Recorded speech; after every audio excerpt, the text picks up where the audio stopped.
મિત્રો, આજે તો તમને એમ થતું હશે કે આજે તો છાયાબેન નવું શું બતાવવાની હશે, પણ આજે હું તમને અમારી વાડીમાંનો એક લીમડાનું ઝાડ બતાવીશ. અને મિત્રો, ચૈત્ર માસની શરૂઆત પણ થઈ ગઈ છે અને ચૈત્રી નવરાત્રી અને ગુડી પડવો પણ આવી રહ્યો છે.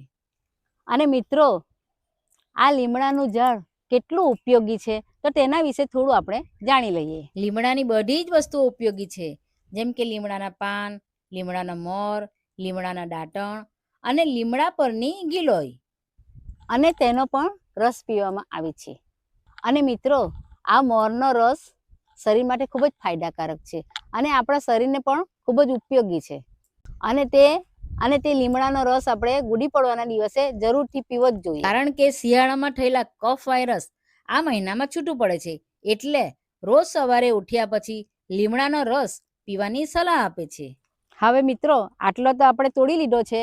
હવે થોડોક આપણે ઉપરથી બીજો થોડોક તોડી લઈએ. ચાલો.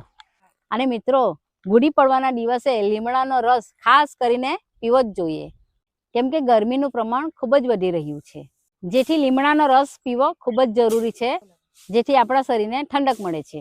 ચાલો તો હવે આપણે ઘરે જઈને લીમડાનો રસ બનાવીએ. તો મિત્રો, આપણો આ લીમડો તોડાઈ ગયો છે, તો આપણે ઘરે જઈને એનો રસ બનાવીશું. હું આ લીમડાના રસનો વિડીયો મૂકીશ, તો તમે જરૂરથી જોજો અને સબસ્ક્રાઈબ કરવાનું ભૂલતા નહીં.